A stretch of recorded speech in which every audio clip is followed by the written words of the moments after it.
그럼 이제 책 한 권 하나 소개시켜 드리겠습니다. 갈등의 전략이라고 해가지고 토머스 셀링이라고 이제 노벨 경제학奖수상한 사람인데, 이제 이런 갈등을 위한 갈등이 아니라면 어떻게 이제 협상을 이제 해나갈 것인가에 대한 책인데, 요거를 좀 정리를 해보면, 일단 갈등은 근본적으로 흥정이다.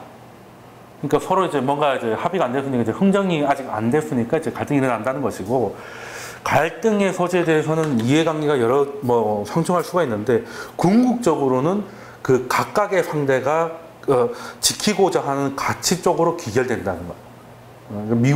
미국이 지켜야 될 가치, 중국이 지켜야 될 가치로 결국 귀결될 것이고, 그리고 그 협상의 결과는 서로 양보할 수 없는 선에서 결정된다는 거거든요. 근데 미국이나 중국이 어디까지 양보할지는 일단은 당장은 유추가 안 되기 때문에, 지금 우리가 생각해 볼 수 있는 건 중국의 가치, 미국의 가치는 뭐냐? 미국의 가치는 뭐겠습니까? 왜 중국 제조 2025를 왜 때리는 거예요? 패권 경쟁에서 그리고 자기의 직접 재산들 이런 것들을 지키겠다는 거잖아요. 자국의 산업을 보호하겠다는 거잖아요. 미국의 가치는. 중국은 뭐겠습니까? 중국은 왜 미국이 저렇게 싫어하는 2025를 시작하겠습니까? 장기적인 경쟁력 확보잖아요. 그러니까 그 가치를 지킬 선만 되면 적당히 명분을 만들어서 타협이 나올 수 있겠다는 거죠. 근데 그러면 어디까지, 그러니까 미국은 어디까지 양보하고 중국은 어디까지 양보할 것인가? 일단 중국에서 먼저 힌트를 줬습니다. 중국의 인민은행장, 중국의 중앙은행인 인민은행이 이강 총재로 바뀌었죠. 근데 19일 날 이런 얘기를 합니다. 중국의 경제 성장의 동력은 무역이 아닌 내수다. 중국이 언제부터 내수를 먹고 살았습니까? 중국 하면 수출 대망 아니었어요? 세계 경쟁이었는데, 한마디로 미국 때문에 예전처럼 쉽게 무역으로 밥 먹고 살기는 이제 힘들 것 같다는 생각을 좀 중국 스스로 하고 있고, 그러면은 성장 동력을 어디서 찾느냐? 내수에서 찾겠다는 거잖아요. 그래서 지준율 인하하고, 그러니까 지준율 인하하면 첫 번째 어떻게 되겠습니까? 위안화 절하가 압력이 확 높아지는데, 근데 그 유동성 효과로 중국의 경제가 성장하면은 달러가 다시 이 배탈을 노리고 들어갈 수 있는 거잖아요. 그럼 상쇄가 되는 거거든. 이해되십니까? 그래서 중국은 결국 내수로 갈 것이고, 미국은 최대한 얻어내려고 하겠죠. 첫 번째, 정치적인 게 필요합니다. 내가 중국을 때려가지고 미국에 유리한 뭔가를 이루어냈다는 걸 얘기를 해야 11월 선거에 유리할 거잖아요.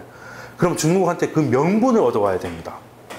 그런데 명분을 주고 실리는 이제 다른 나라들이 챙겨야 되잖아요. 분위기는 이제 트럼프 그래 잘했다라고 해주고 뽀글 보기 싫지만, 대신에 이제 중국과 다른 나라들은 실리를 챙겨야 되잖아요. 그게 뭐겠습니까?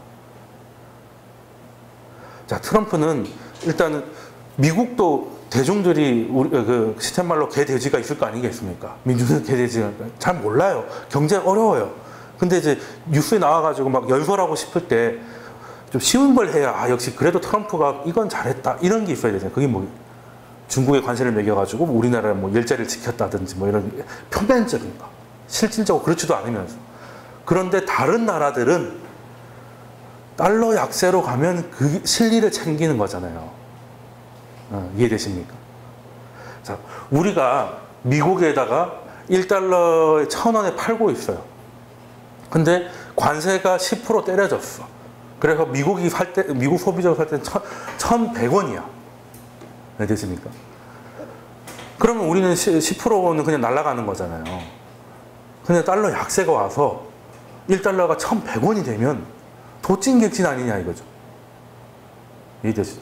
관세를 일단 아까 보여드린 것처럼 때린 것보다 훨씬 작게 하는데, 그걸 환율로 상쇄시켜주면 우리가 그렇게 원하는 게 이제 수출 주도형 국가들이 원하는 게 뭡니까? 달러 약세잖아요. 그리고 미국의 금리의 속도 조절. 이것만 있으면 미국이 관세를 찔끔 좀 때려도 상관없다. 대신 트럼프는 11월 때까지는 관세라고 막 해놓고 내가 이걸 얻어냈다고 해놓고 선거에서 이기면 우야무야 지나가면 됩니다. 일반 대중들이 진짜 관세 다 때렸는데 때린 규모가 얼마인지 이런 거 추적하겠어요? 모른다는 거죠. 그냥 나와가지고 연설하기 좋으면 되는 거예요. 그래서 트럼프는 명분을 가져가고 타국가들은 실리를 가져가는 쪽으로 되는 거 아니겠느냐. 그리고 큰 방향은 중국도 내수로 가게 될 것이다. 왜? 지금 이 상황에서는 예전 방식으로 하기가 쉽지 않아요.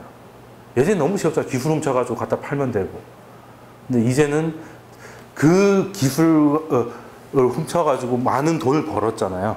그 안에서 왜 중국이 돈이 없습니까? 사람이 없습니까? 이제 내부적으로 돌려도 된다는 거죠. 그러면 중국은 결과적으로 좋습니다. 왜? 무역에 너무 의존하면 글로벌 경기에 너무 민감해요. 우리나라처럼. 글로벌 경기는 우리나라 환율 보면 다 나와요. 우리나라 환율이 강하면 글로벌 경기가 좋은 거고요.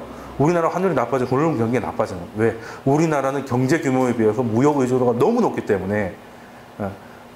그러니까 우리 안에서 잘하는 게 별로 중요하지 않다니까요.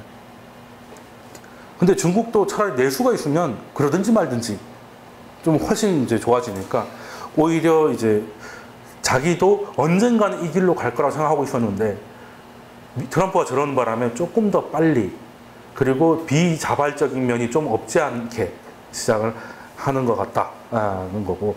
그래서 일단은 무역전쟁 이슈는 여기까지 일단은 그리고 이제 근데 사실 지금 경제 관련 뉴스는 무역전쟁이 대부분인데요. 이게 참 양면성입니다. 무역전쟁은 뭐 아니면 도예요. 만약에 전면전으로 가서 서로 관세 때리고 난리 나잖아요. 그럼 다 죽는 겁니다. 뭐 증시고 나발이고 다 죽는 거예요. 그런데 만약에 잘 되면 협상이 잘 되면 이거는 특히 우리나라 증시에 이런 호재가 없습니다. 엄청난 상승 재료가 된다는 거죠. 왜? 지금 미국하고 중국이 합의를 보려면 중국이 자본시장을 개방하고 그리고 2025에 대해서도 어느 정도 개방을 하고 그리고 폐화하게 가야 되잖아요. 기술도. 그럼 우리도 얼마나 많이 당했습니까? 그리고 이제 중국이 자기들만 다 하려고 했던 거를 오픈하잖아요. 그럼 우리의 파이도 생긴단 말이에요. 그러면은 한국 정치는 이제 엄청난 상승 재료가 되는 거지. 뭐 아니면 더해요. 그래서 시장이 아무리 흔들려도 시장은 벗어날 수가 없는 게 이게 만약에 돼버리면 날아간다니까요. 이만큼 시장을 누르고 있기 때문에 별거 아니라 하더라도. 그래서 이 양면성 때문에 증시가 지금 변동성이 좀 좋아질 것 같으면 올라갔다가 아니면 빠졌다가 하고 있는데 이거는 사람들이 죽으려고 하지 않는 이상 누군가 먼저 쪼는 사람이 내릴 것이고 저는 중국이 내릴 것이다. 왜? 트럼프가 시간이 없어서 더 쪼을 거기 때문에 그렇게 되면 오히려 그거는 지금의 악재가 나중에는 굉장한 호재가 될 가능성도 분명히 있다. 이런 것까지 정리하고요. 잠깐 쉬었다가 이어서 가겠습니다.